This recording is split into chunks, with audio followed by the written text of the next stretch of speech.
낭독하도록 하겠습니다.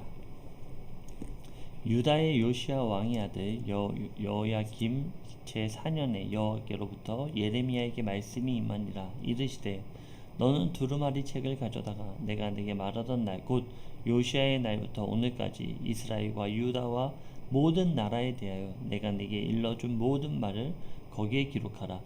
유다 가문이 내가 그들에게 내리려 한 모든 재난을 듣고 각기 악한 길에서 돌이키리니 그리하면 내가 그 악과 죄를 용서하리라 하시니라. 이에 예레미야가 네리야의 아들 바룩을 부르매 바룩이 예레미야가 불러준 대로 여호와께서 그에게 이르신 모든 말씀을 두루마리 책에 기록하니라.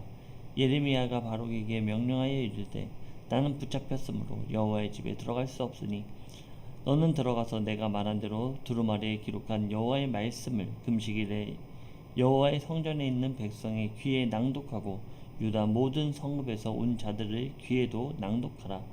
그들이 여호와 앞에 기도를 드리며 각기 악한 길을 떠나리라. 여호와께서 이 백성에 대하여 선포하신 노여움과 분이 크리라.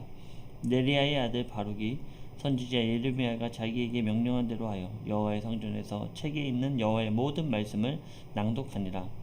유다의 요시야 왕의 아들 여호야김 제5년 9월에 예루살렘 모든 백성과 유다 성읍들에서 예루살렘에 이른 모든 백성이 여호와 앞에서 금식을 선포한지라. 바룩이 여호와의 성전 윗들 곧 여호와의 성전에 있는 세 문 어기 곁에 있는 사반의 아들 서기관 그마랴의 방에서 그 책에 기록된 예레미야의 말을 모든 백성에게 낭독하니라. 사반의 손자여 그마랴의 아들인 미가야가 그 책에 기록된 여호와의 말씀을 다 듣고 왕궁에 내려가서 서기관의 방에 들어가니 모든 고관 곧 서기관 엘리사마와 스마야의 아들 들라야와 악볼의 아들 엘라단과 사반의 아들 그마랴와 하나의 아들 하나냐의 아들 시드기야와 모든 고관이 거기 앉아 있는지라. 미가야가 바룩이 백성의 귀에 책을 낭독할 때 들은 모든 말을 그들에게 전하매 이에 모든 고관이 구시의 증손 셀레마의 손자 느다냐의 아들 여호디를 바룩에게 보내 이르되 너는 백성의 귀에 낭독한 두루마리를 손에 가지고 오라. 네리야의 아들 바룩이 두루마리를 손에 가지고 그들에게 오니 그들이 바룩에게 이르되 앉아서 이를 우리 귀에 낭독하라. 바룩이 그들의 귀에 낭독하며 그들이 그 모든 말씀을 듣고 놀라 서로 보며 바룩에게 이르되 우리가 이 모든 말을 왕에게 알리리라. 그들이 또 바룩에게 물어 이르되 너는 그가 불러주는 이 모든 말을 어떻게 기록하였느냐 청하노니 우리에게 알리라. 바룩이 대답하되 그가 그의 입으로 이 모든 말을 내게 불러주기로 내가 먹으로 책에 기록하였느니라. 이에 고관들이 바룩에게 이르되 너는 가서 예레미야와 함께 숨고 너희가 있는 곳을 사람에게 알리지 말라 하니라. 아멘. 네, 우리는 어저께 이제 하나님께서 바로 레갑 자손들의 그 모습들, 그 말씀을 지키는 것들에 대하여 이스라엘 백성은 그렇게 살아가지 않고 있다. 하물며 사람들이 그런 말을 했을 때에도 레갑 자손들을 지켰는데 너희들은 왜 나의 말을 듣지 않는 것인지 하나님께서도 의문을 가지시는, 사람이기 때문에 불가능합니다 라는 핑계는 될 수 없다라는 것이죠. 이것이 바로 우리들이 하나님 앞에 섰을 때의 모습입니다. 하나님, 우리는 사람인지라 연약합니다. 이 말을 똑같은 사람들, 그것도 레갑 자손들, 그것도 뿌리가 이방인이었던 이 자손들, 이 사람들은 그 말씀을 그렇게 지키는데 왜 너희들은 그 말씀을 지키지 못하는가? 바로 우리들에게도 하는 말씀입니다. 하나님, 우리는 사람인지라 연약합니다 라는 고백이, 연약하기 때문에 하나님 죄를 짓고 있습니다. 연약하기 때문에 우상을 숭배하고 있습니다. 연약하기 때문에 세상을 바라보고 있습니다. 바로 이런 말들이 하나님 앞에 들려졌을 때 그것은 우리의 아주 거창한 핑계로 들려질 수밖에 없다라는 것이죠. 왜냐하면 바로 같은 사람이지만 레갑 자손들은 그 말을 한 명도 아닌 여러 그 자손 모두가 그 말을 지켰기 때문입니다. 우리도 하나님 앞에 그런 핑계를 대지 않고 정말 하나님 앞에 나아갔으면 좋겠습니다. 우리가 히브리서도 나누고 있지만 우리가 아직 죄와 싸우되 피 흘리기까지는 싸우지 않습니다. 피 흘리기까지는 그 죄에 맞서서 나아가지 않는다라는 것이죠. 정말 순교를 각오하고 주님께 나가야 되는 일들이 우리 앞에 놓여 있다라는 것입니다. 네, 우리 이런 부분에 있어서 다시 한번 묵상했으면 좋겠습니다. 자, 오늘은 어떤 내용입니까? 바로 하나님의 말씀이 예레미야에게 임하고 그 예레미야를 통해서 글을 기록하게 하는데 그 글을 또 누가 받아 적습니까? 바로 바룩이 그 말을 받아서 적습니다. 이렇게 동역하는 사역, 그리고 다음 세대로 이어지는 사역들, 그리고 우리가 말씀을 단순히 그냥 한번 읽고 라기보다는 이 말씀에 대하여 꼼꼼히 묵상하는 것, 우리가 필사하는 경우들이 굉장히 많았습니다. 요즘에는 이제 그런 일들이 조금씩 줄어들고 있는데, 제가 듣기로는 아연영문 같은 경우에는 이런 성경, 그런 필사하는 그런 학생들이 있다라고 하는데, 그런 것들이 굉장히 신앙교육에 좋지 않은가. 그러니까 우리가 다음 세대를 생각해야 됩니다. 다음 세대를 생각한다라는 것은 지금 우리들의 말씀, 그리고 또 한 가지 무엇입니까? 우리의 행위가 우리 아이들에게 비춰봤을 때 하나님의 온전한 그 사랑이 우리 행위 가운데 반드시 동반돼야 된다라는 것입니다. 네, 1절 함께 보겠습니다.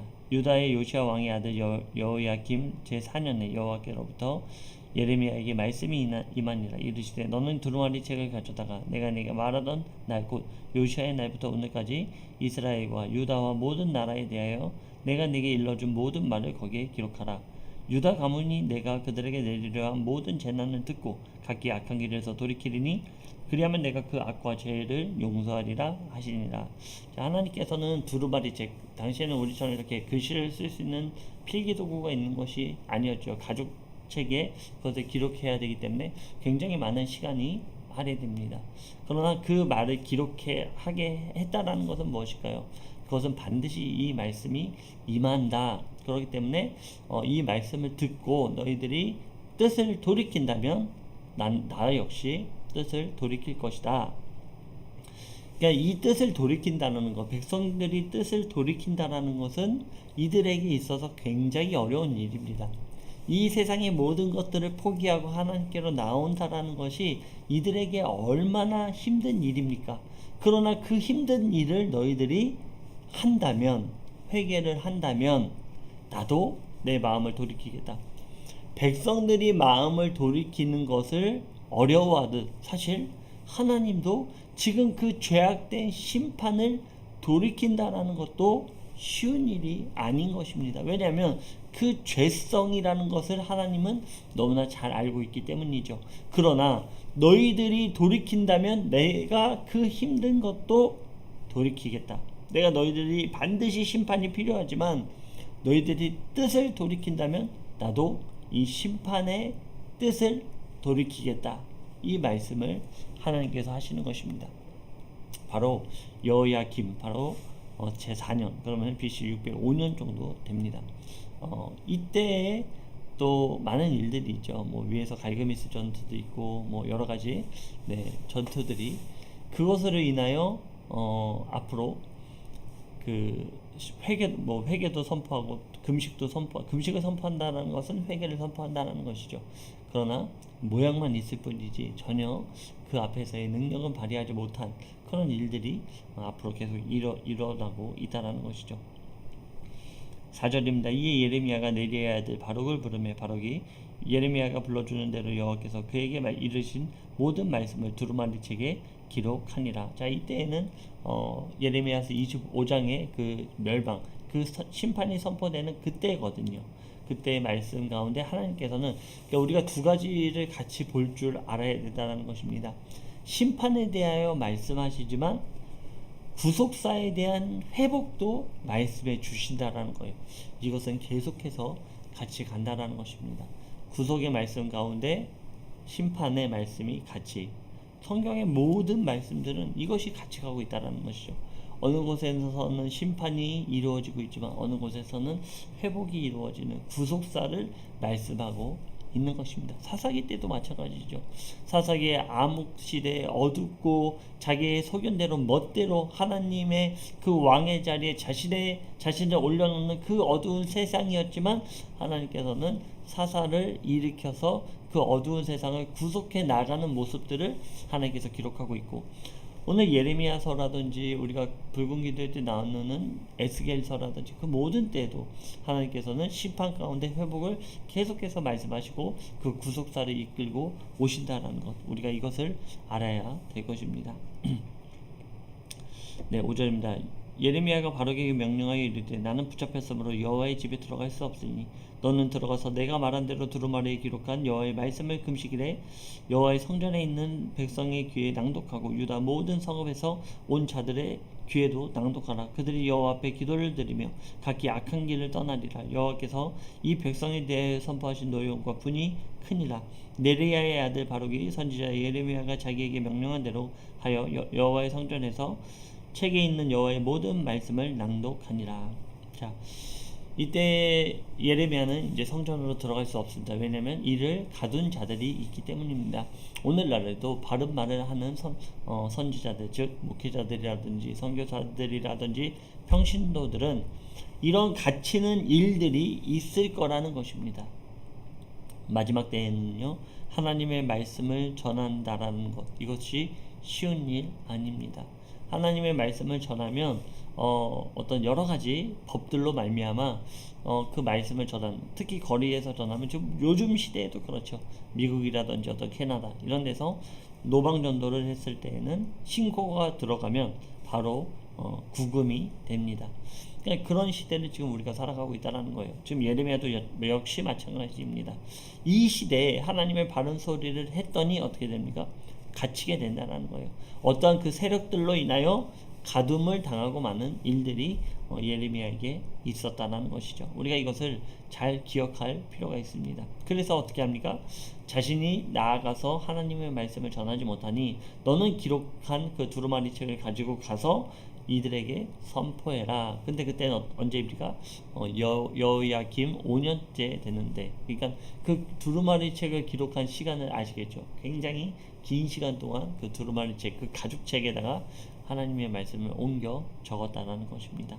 그리고 그 금식하는 날은 그 회개를 선포하는 날인데, 그때 바로 하나님의 말씀이 들려지면 그들이 이 말을 듣고 회개할 것이다. 그들이 돌아올 것이다. 하나님의 분냄과 노함이 굉장히 크지만 그럼에도 불구하고 그들이 회개한다면 돌이킬 것이다. 하나님의 말씀이 그들에게 선포되어졌을 때 그 말을 듣는다면 내가 아주 노하고 분노했지만 내 뜻을 돌이키겠다. 이것은 우리에게도 마찬가지입니다. 마지막 시대를 하나님께서 심판하실 텐데 누구든지 예수 그리스도를 나의 구주로 시인하는 입술들은 하나님께서 그 분냄과 노함 가운데 건져 주신다라는 것이죠. 네, 요즘에 많은 마지막 때에 대한 말씀들이 많은 것 같아요. 우리가 물론 우리가 하나님 앞에 깨어서 나의 행위를 올바로 가져가는 것들 너무나 중요합니다. 일각에서는 뭐 그거 아는 거 중요하냐, 뭐 그 시기야, 뭐 어떤 그런 일어난 현상들을 아는 게 뭐 그렇게 중요하냐, 우리가 오늘 신앙생활 잘하면 되지, 이렇게 얘기하는 사람들이 있습니다. 그렇다면 하나님께서는 반대로 얘기하면 마지막 때에 대한 말씀을 굳이 하실 필요 없습니다. 너희들이 신앙을 굳건하게 지켜서 계속해서 지켜나간다면 굳이 하나님께서 종말의 때 모든 사람은 자신의 최후를 맞이하게 되죠. 그러면 그런 상태에서 뭐하러 그것이 중요하지 않다면 마지막 심판에 대하여 하나님께서 성경책에 많은 부분 기록해 주시겠습니까?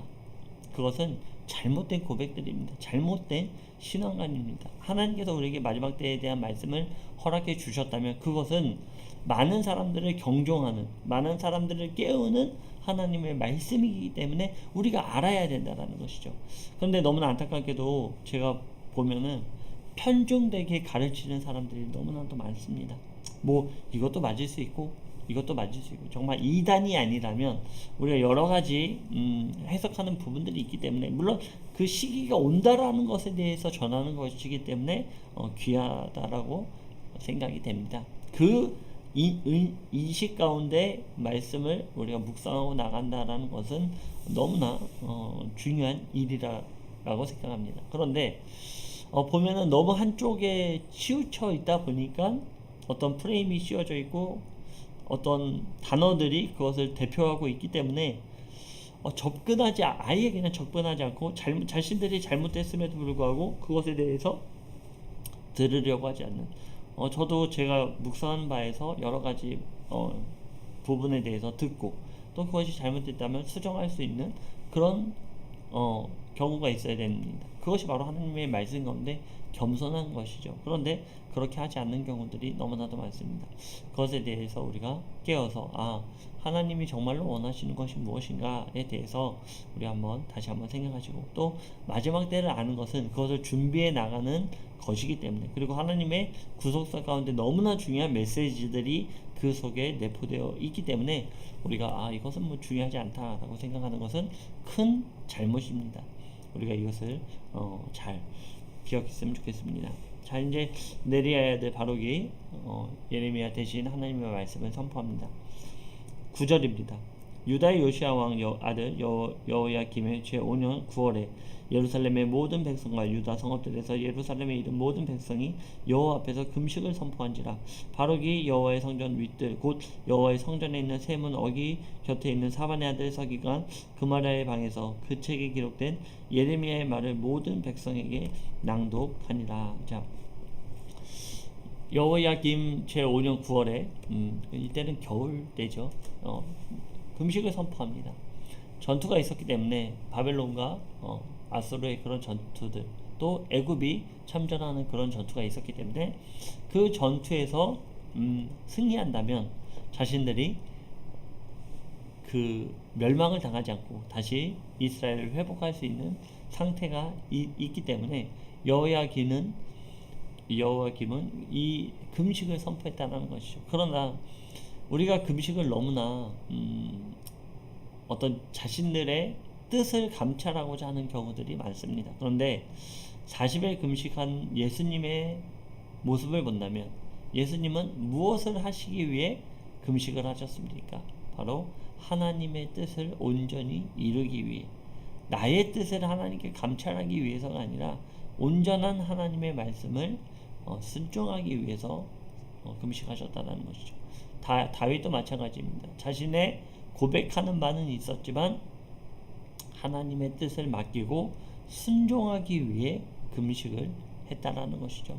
다윗이 그렇게 그 순종을 위해 기도했다라는 증거가 무엇입니까? 금식했다라는 증거는 바로 금식한 이후에 자신의 아들이 죽었음에도 불구하고 전혀 그것에 대하여 동요하지 않았다라는 것입니다. 왜냐하면 하나님의 뜻이기 때문에.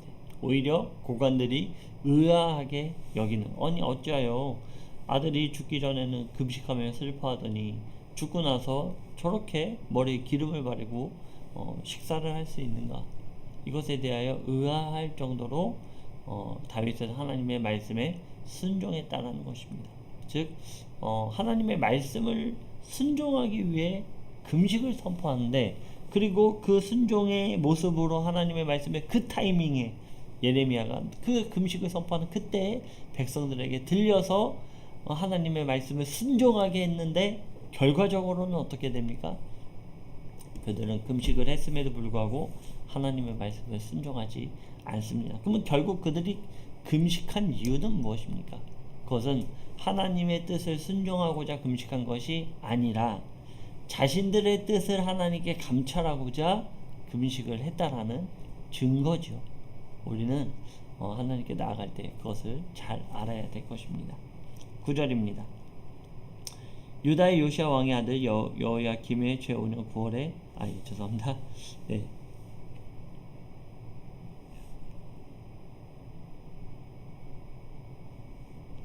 11절입니다. 사반의 손자야 그말의 아들인 미가야가 그 책에 기록된 여호와의 말씀을 다 듣고 왕궁에 내려가서 서기관의 방에 들어가니 모든 고관 곧 서기관 엘리사마와 스마야의 아들 들레야와 악볼의 아들 엘라단과 사반의 아들 그마랴와 하나니의 아들 시드기야와 모든 고관이 거기에 앉아 있는지라. 미가야가 바룩이 백성의 귀에 책을 낭독할 때에 들은 모든 말을 그들에게 전하매 이에 모든 고관이 구시의 증손 셀레마의 손자 느자네의 아들 여후디를 바룩에게 보내 이르되 너는 백성의 귀에 낭독한 두루마리를 손에 가지고 오라.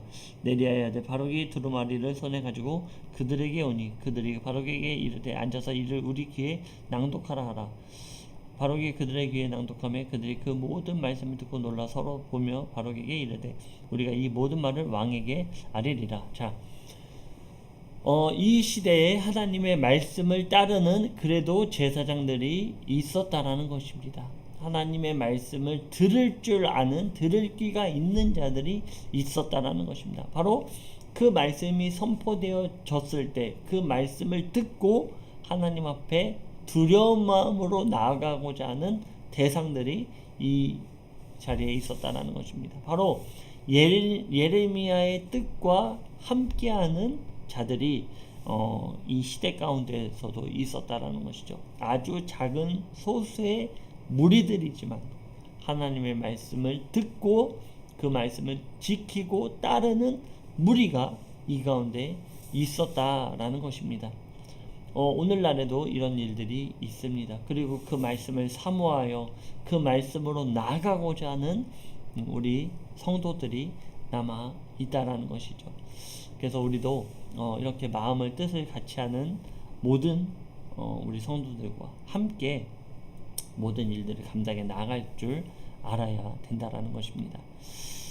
네, 그래서 이제 이 바룩의 말을 듣고 너무나 놀라서 이들은 이 급한 말씀, 이 말씀이 어떤 말씀입니까? 그동안의 모든 말씀이고 특별히 이때에는 예레미야서 25장의 그 멸망의 선포가 이루어지는 것이기 때문에 그것에 기록된 것은 결국 무엇입니까?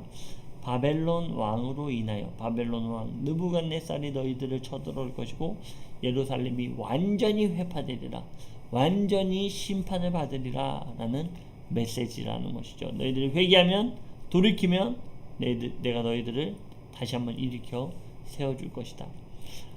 많은 사람들은 막연하게 그런 일이 일어나지 않을 것이다 라고 얘기했습니다. 그러나 하나님의 말씀이라면 반드시 이루어질 것이다 라는 것을 외치는 무리가 있었다라는 것이죠. 마지막 때와 같습니다. 마지막 때 예수 그리스도의 재림의 그때가 가까웠을 때에는 하나님의 심판은 반드시 이루어집니다. 그 반드시 이루어지는 모든 말씀을 하나님은 성경 66권을 통하여 우리에게 선포하여 주셨습니다. 우리는 이들과 같이 들을 귀가 있고 그 들음으로 인하여 하나님 앞에 두렵고 떨림으로 우리의 구원을 온전히 이루어야 될 것입니다. 그러나 이것에 불순종하는 무리들은 여전히 그들 가운데 존재하고 있다는 것이죠. 그리고 모든 권력자들, 어떤 물질, 정치적으로 권력자들은 하나님의 말씀을 거의 신뢰하지 않는다라는 것입니다. 제가 어저께 우연히 한 목사님의 그런 강단에서 설교하는 것을 들었는데 너무 정치적으로 얘기하는 것들, 그리고 이제 어떠한 대상이 하나님께서 꿈으로 나타나셔서 대통령이 된다라고 하셨습니다라고 아주 큰 교회에서 어떤 목회 초청받아서 그 설교를 하시는데 그런 말씀을 하시더라고요.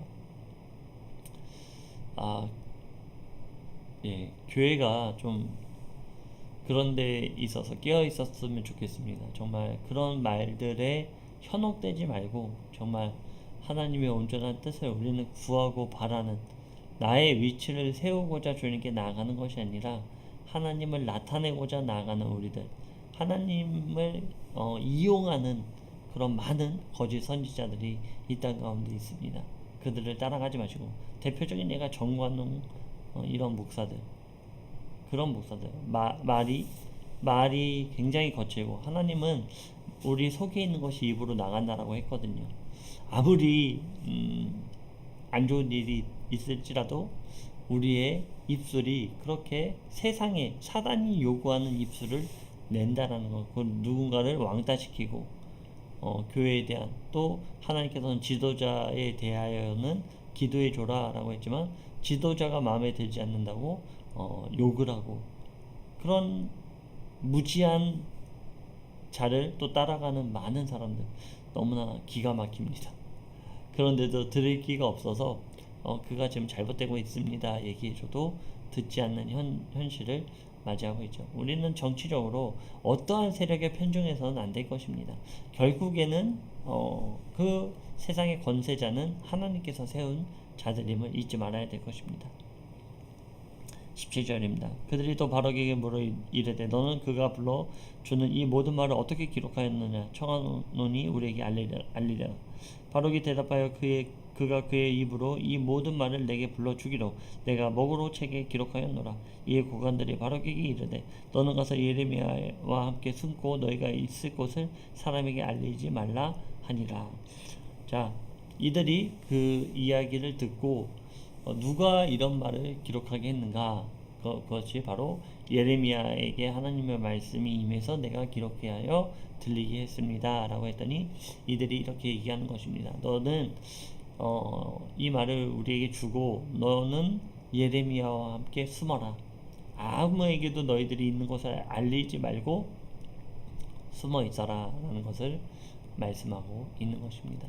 그렇습니다. 하나님께서 마지막 때에 잠시 숨기는 그런 일들도 있을 거라고 생각합니다.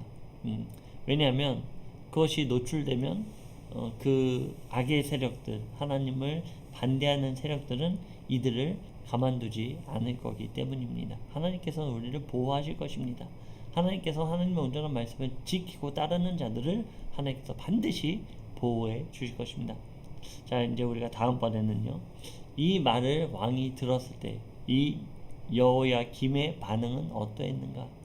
여호야김 왕이 멸망할 수밖에 없었던 결정적인 이유가 이제 기록되게 됩니다. 우리도 하나님의 말씀을 들었을 때 정말 겸손한 마음으로 주님께 나아가길 원합니다. 겸손한 마음으로 순종하기 원합니다. 우리가 하나님께 나아가 간구하는 모든 것들은 하나님의 말씀에 순종하기 위함임을 잊지 마시고 오늘도 겸손한 가운데 하나님의 말씀으로 피 흘리기까지 담대하게 나아가시길 주님의 이름으로 축원드립니다. 기도드리겠습니다.